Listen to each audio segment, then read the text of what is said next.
I'll never forget the day I walked into the Wayfinder Waikiki, a supposedly luxurious hotel in the heart of Honolulu. I was expecting a tranquil oasis, a place to rest my weary head after a long flight. But, oh dear reader, it was a nightmare from the very beginning. As I pulled up to the hotel, I was greeted by the sounds of construction and chaos. The noise was deafening, a cacophony of drilling and hammering that made my head spin. I thought to myself, how can a hotel, a place meant for rest and relaxation, be so loud? It was like they wanted to shatter my eardrums, to make me question my very sanity. But, I digress. I checked in, and that's when the real fun began. The young girl at the front desk seemed put off by my presence, as if I was bothering her by existing. She barely looked up from her phone, her eyes rolling with a hint of annoyance as she handed me my room key. I asked her about the amenities, and she let out a dramatic sigh, as if explaining the intricacies of the hotel services was beneath her. The room itself was a joke.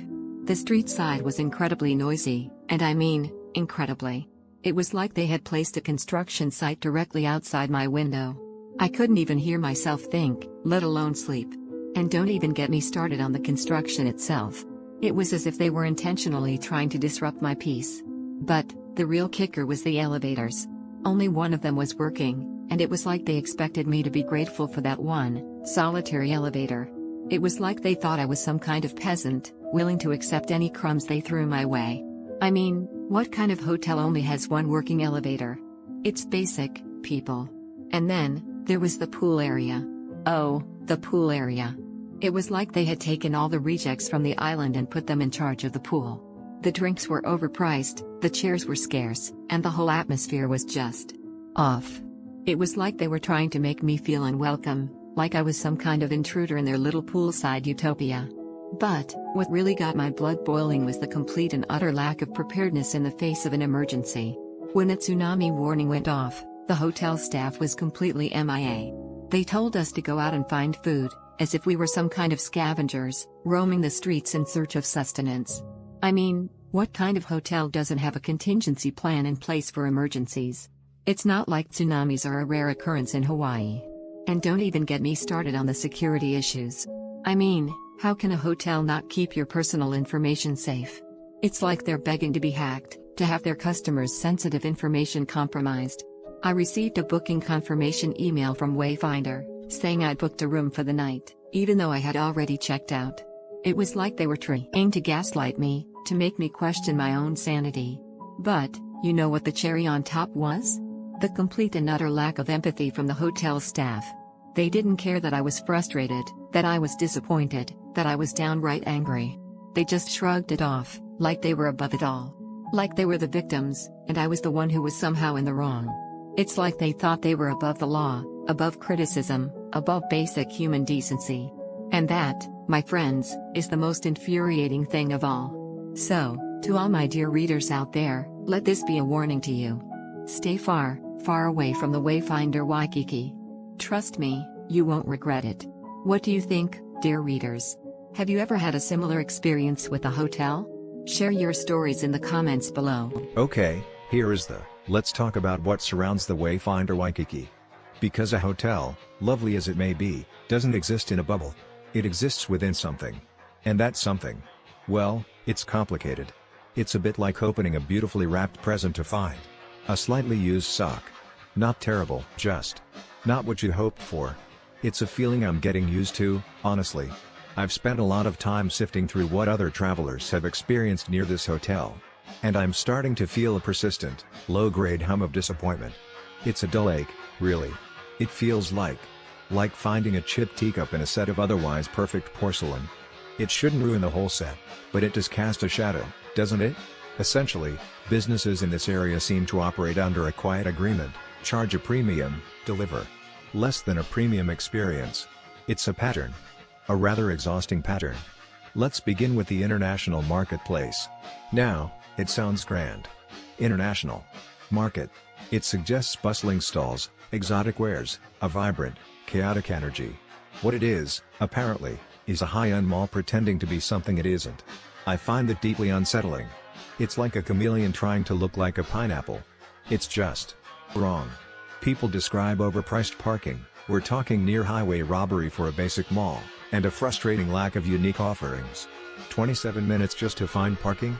That's 27 minutes of your precious Hawaiian vacation spent staring at a concrete wall. And then what? Target? Seriously? It's a place, apparently, where rental company cars and employee vehicles seem to have priority over paying customers. There are reports of a callous security guard berating an older woman, then letting children wander freely. I'm struggling to articulate the level of frustration that evokes. It's a disconnect. A fundamental misunderstanding of hospitality. And then the noise. The constant, intrusive noise from Skybox Tap House, a place that seems to consider the concept of neighborly consideration a mere suggestion.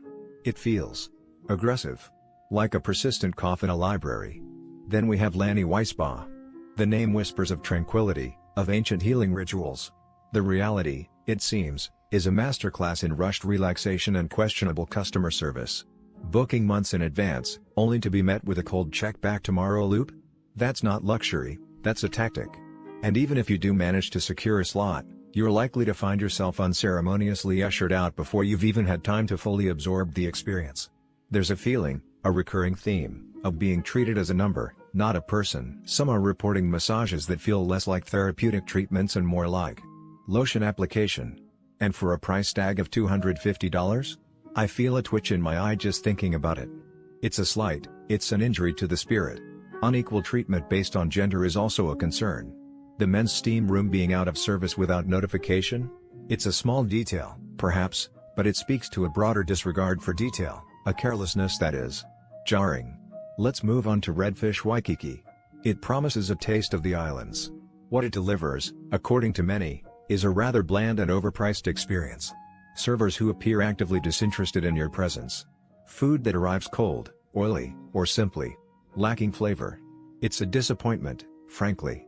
A fundamental failure to deliver on the core promise of a restaurant, nourishment and enjoyment. A gentleman arrived at 9:21 p.m. to be told last seating was 9:15 p.m. and was told they couldn't do takeaway? That is an insult. People are reporting food that's offensively salty, or simply inedible.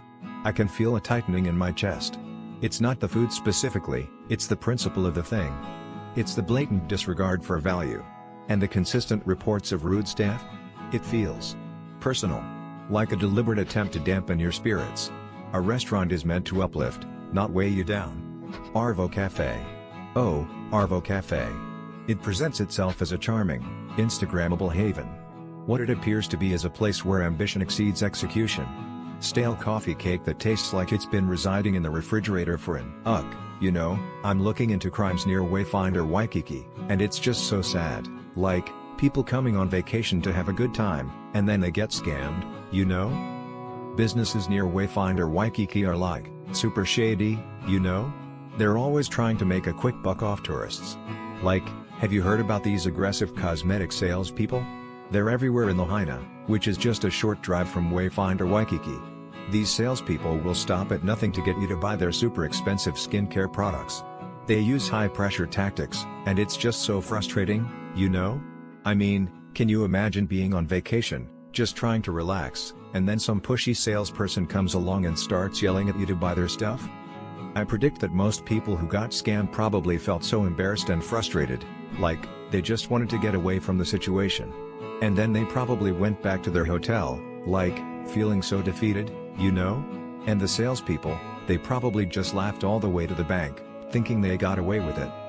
And then there's these fake jewelry scammers on Kauai, which is just a short flight from Honolulu, where Wayfinder Waikiki is. They were selling fake jewelry, and they scammed people out of at least $100,000. Can you believe it? I mean, who does that? These scammers were probably part of some big organized crime ring, and they just didn't care about all the people they were hurting. I predict that the people who got scammed probably felt so stupid, like, they couldn't believe they fell for it. And then they probably tried to report it to the authorities, but who knows if they even got their money back, you know. And the scammers, they probably just got deported, like, no consequences at all. It's just so unfair, you know?